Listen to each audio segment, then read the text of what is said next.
kalau kita tengok kepada pengumuman Datuk Seri Anwar mengenai dia mendapat majoriti untuk menjadi PM ke-9.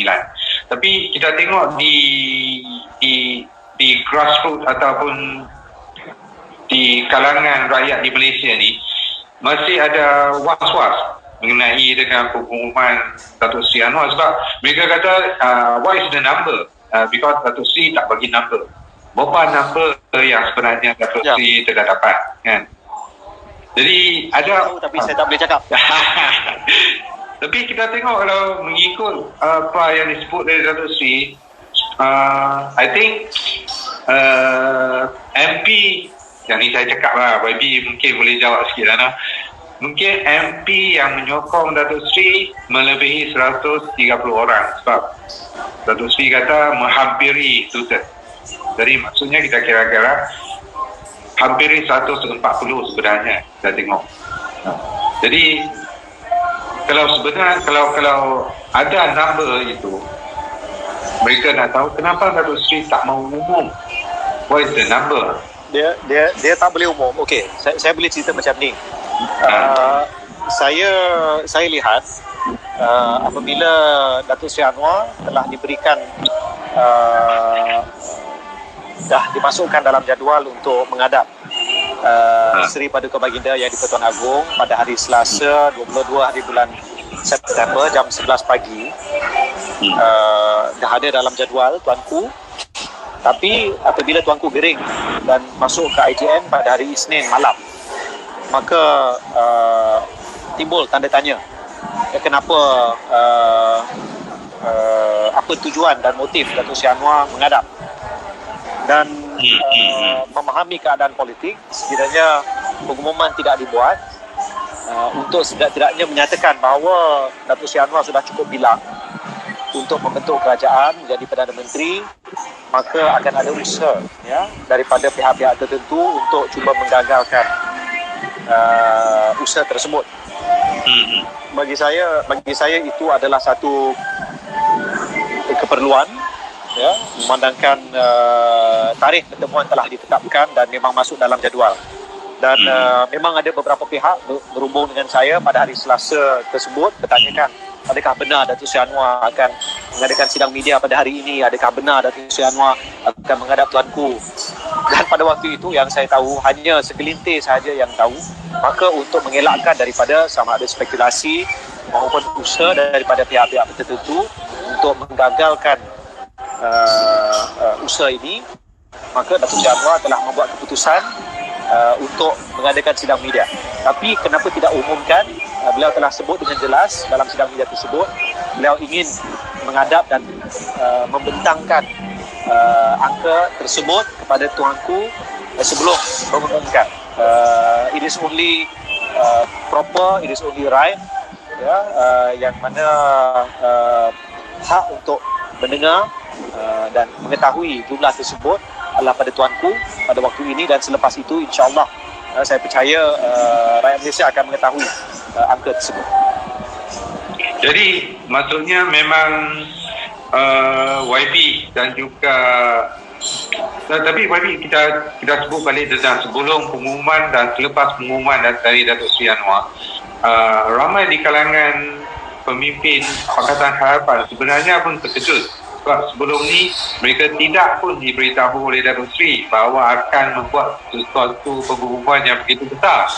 Kalau kita tengok kenyataan daripada Lim Kuan King, daripada Muhammad Sabu, mereka menyebut sebelum ini pun mereka tiada tanda langsung yang Datuk Seri nak buat pengumuman tersebut.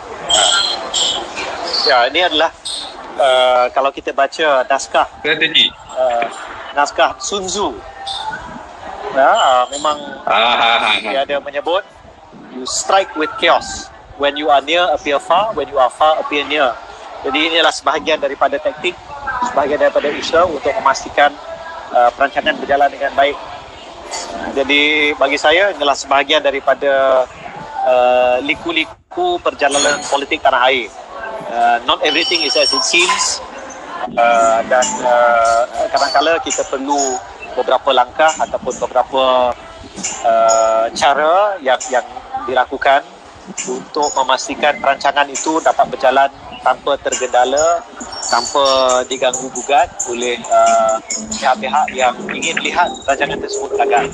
Tapi kalau kita tengok balik mengenai strategi yang disebut oleh yang disebut oleh YB tadi, tapi ada orang takut juga sebelum ni 2 kali dah Datuk Seri umum kata dia got the number tapi tak juga berpeluang untuk menjadi PN. Sekarang ni apa akan berlaku kalau strategi kali ini tak berjaya juga? Dia seperti memakan diri ya kita kata, dan reputasi keadilan mungkin juga akan terjejas, termasuk juga reputasi Datuk Seri Anwar sebagai pemimpin besar Parti Pembangkang. Ya, betul.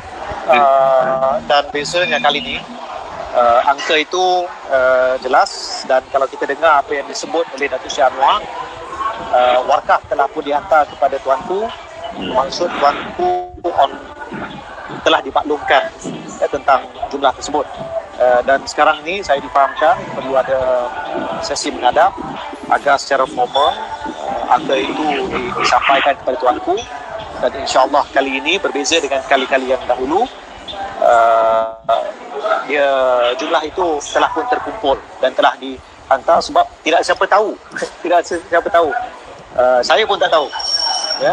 Sewaktu kita usahakan sidang media di Le Méridien, saya pun ditanya oleh pelbagai pihak, wartawan termasuklah, yang bertanya apakah isi kandungan. Saya tak tahu sebab saya tak diberi maklumat itu, dan beliau simpan maklumat itu dengan baik, dan tidak mahu mana-mana pihak lain mengetahuinya. Jadi tentang wakar yang dihantar kepada Yang di-Pertuan Agong, adakah termasuk juga senarai nama ahli parlimen yang menyokong Datuk Seri? Ataupun hanya saya percaya ya. Termasuk senarai nama semualah. Sebab kalau kita tengok balik, memang kalau kita tengok kenyataan Datuk Seri Ahmad Zahid itu, seolah-olah dia pun mengakui bahawa ada juga pemimpin dari UMNO yang turut mengalih sokongan kepada Datuk Seri Anwar. Ya. Jadi kita tengok kali ini apa yang disebut dalam kenyataan Datuk Seri Zahid itu ialah ramai ahli parlimen UMNO BN, bukan UMNO saja, UMNO BN ya, ramai. Bermaksud majoriti yang ada pada Tan Sri Muhyiddin sekarang ni, iaitu majoriti 113 berbanding 109. Majoriti 2 itu pun kemungkinan besar telah hilang. Jadi menimbulkan tanda tanya, beliau sekarang ni Perdana Menteri Kerajaan Minoriti, yang jika bawa sebarang undang-undang ke Parlimen tidak akan dapat meluluskan undang-undang itu. Jadi dia sudah jadi bagai seorang lame duck Prime Minister.